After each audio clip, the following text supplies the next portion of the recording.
Before we get into today's story, I have to say, this is one of those hearings where you can tell within the first minute that something big is about to happen.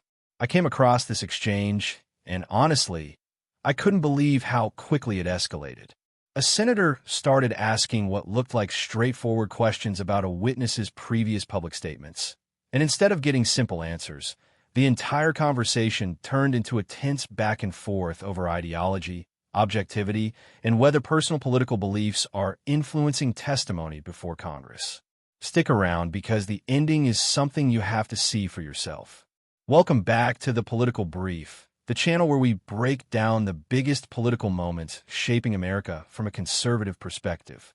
If you're tired of the mainstream media giving you half the story, make sure you hit that subscribe button, leave a like, and join the conversation by sharing your thoughts in the comments. Your support helps this channel grow, and I genuinely appreciate every single one of you who comes back to watch these videos. Now, let's watch what happened.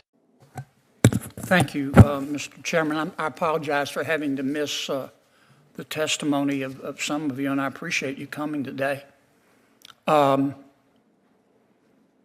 Professor Franks, let me ask you, I listened to your and Ms. Hemingway's testimony and Professor Turley, so I got part of it.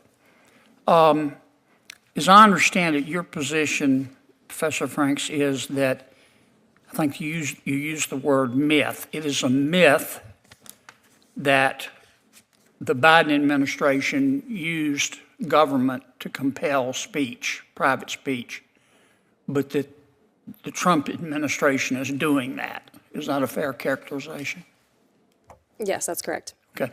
Do you think perhaps you're allowing your personal political beliefs to affect your objectivity here? No, I do not. What is guiding my answers here is that I'm looking to see what the Supreme Court has said.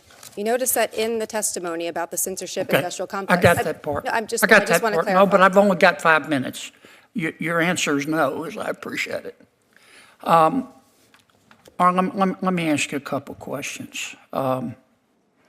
You wrote a law review article in December of 2023 for the New York University Law Review, and it was about the two cases, Bruin, Supreme Court case, and Dobbs.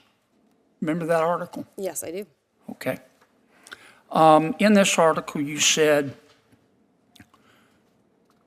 I'm going to quote your words, "Taken together, these two cases demonstrate that the Supreme Court has embraced the use of the Constitution as a tool of racial patriarchy," end quote. Did you say that? Yes. Okay.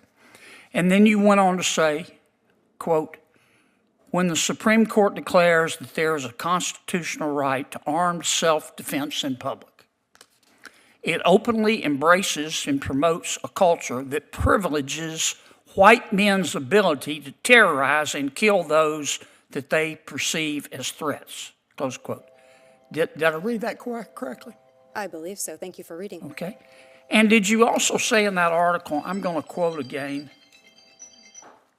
quote, "by simultaneously expanding white men's right to kill and constricting women's right not to die, this Supreme Court," referring to the current United States Supreme Court, "has turned the Constitution into a homicide pact as well," close quote. Did you write that? That sounds like me. Okay.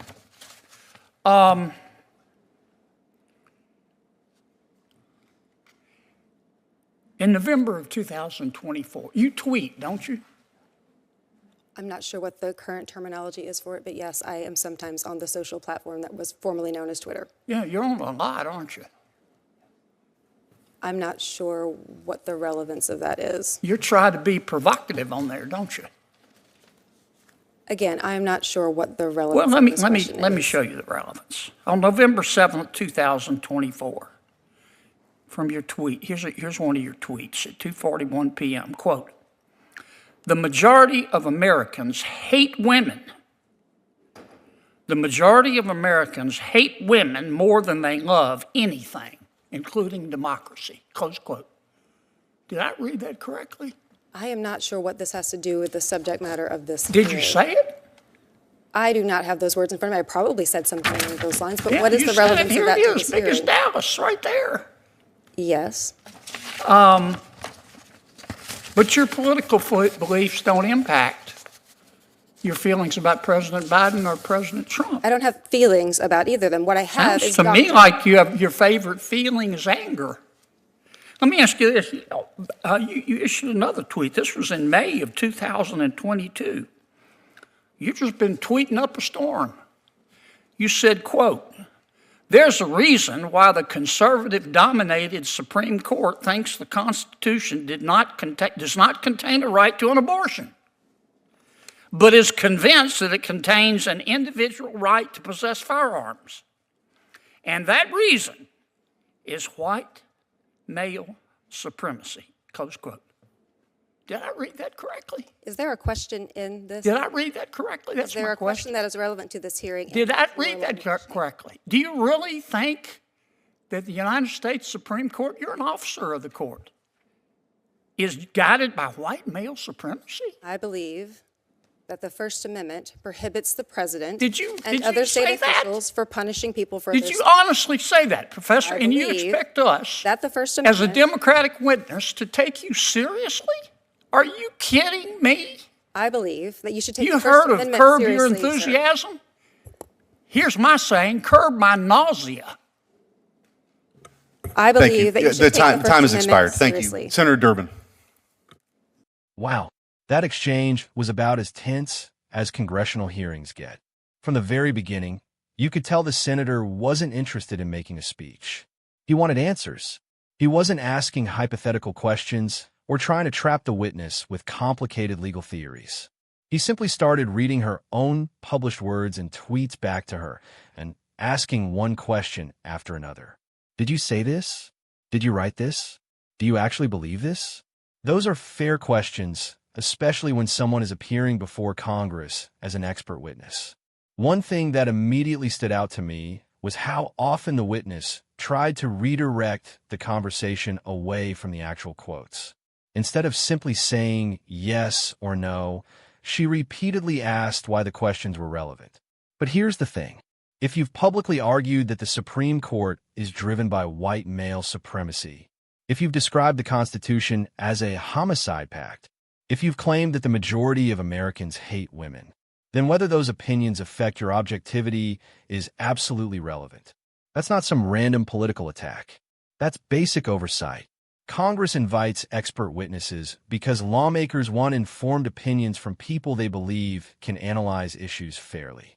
If those witnesses have made incredibly strong political statements in public, it's completely reasonable for elected officials to ask whether those statements influence their testimony. Imagine if the roles were reversed. Imagine a conservative professor came before Congress after repeatedly posting online that Democrats hated America, that liberal judges were enemies of the Constitution, or that half the country couldn't be trusted. Do you honestly think Democrats would ignore those statements? Not for a second. They would spend the entire hearing asking whether those views compromised the witness's credibility. So why should conservatives be held to a different standard? One of the moments that really caught my attention was when the professor insisted that her opinions didn't affect her objectivity because she was simply following Supreme Court precedent. But here's where I think many Americans start raising an eyebrow. You can't simultaneously argue that the Supreme Court is motivated by racial patriarchy and white male supremacy while also asking everyone to believe you're evaluating constitutional issues without political bias. Those two positions don't exactly fit together. If you genuinely believe America's highest court is fundamentally driven by racial oppression, that tells people something about the lens through which you're interpreting every legal decision. That's why these questions mattered. And honestly, I think the senator understood that. He wasn't debating every legal argument she had ever made. He was asking whether someone who has repeatedly expressed such sweeping political opinions can realistically claim complete neutrality. That's a legitimate question. Another thing I noticed was how uncomfortable the witness became whenever the conversation shifted from abstract legal theories to her own words. Instead of denying the statements, she often acknowledged that they sounded like something she had written. That was interesting, because once those quotes are confirmed, the focus naturally becomes whether someone with those publicly expressed views should expect lawmakers to simply overlook them. From my perspective, this hearing also highlights something much bigger that's happening across America. Increasingly, political debates aren't just about policy anymore. They're about trust. Americans are asking whether institutions are truly neutral, whether universities are neutral, whether federal agencies are neutral, whether experts are neutral, whether the media is neutral. And hearings like this don't exactly increase public confidence. When someone repeatedly publishes highly political opinions and then appears before Congress, insisting those opinions don't affect their work, many Americans are going to remain skeptical. Now, does having political opinions automatically disqualify someone from testifying? Of course not. Everyone has opinions. Conservatives do. Liberals do. Independents do. But there's a difference between holding political views and making sweeping accusations that entire institutions are motivated by racial supremacy or claiming that most Americans hate women. Those are extraordinary claims. And extraordinary claims naturally invite scrutiny. I also found it interesting how the senator kept bringing the conversation back to the witness's own record. Rather than arguing with her interpretation of constitutional law, he focused on statements she had voluntarily made in public. That's smart questioning because it's difficult to argue that someone is being misrepresented when their own published words are being read back to them. Now, some people watching this hearing will probably argue that the senator was trying to embarrass the witness. Others will say he was exposing potential bias. Personally, I think it's a little of both. Congressional hearings have always been political. Nobody should pretend otherwise. But that doesn't mean the questions themselves are illegitimate. Public officials, and especially expert witnesses, should expect to answer for public statements they've made. That's part of accountability. One line that really stood out was when the senator suggested her favorite emotion seemed to be anger. Now, whether you agree with that or not, it reflected something many viewers were probably already thinking. When your public messaging consistently paints the country in the darkest possible terms, eventually people begin wondering whether ideology is driving the analysis more than evidence. Conservatives often talk about restoring trust in institutions. I think hearings like this are part of that process. If experts want Americans to believe they're objective, then transparency matters. People deserve to know what those experts have said publicly. They deserve to know whether those views shape the advice being offered to lawmakers. That's not censorship. That's accountability. And accountability shouldn't be controversial. At the same time, I think it's important to recognize that vigorous questioning is part of the democratic process. Members of Congress have a responsibility to challenge witnesses, especially when those witnesses are offering opinions that could influence public policy.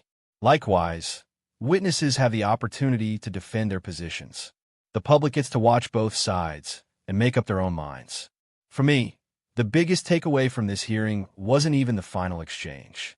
It was the broader reminder that credibility matters. Words matter.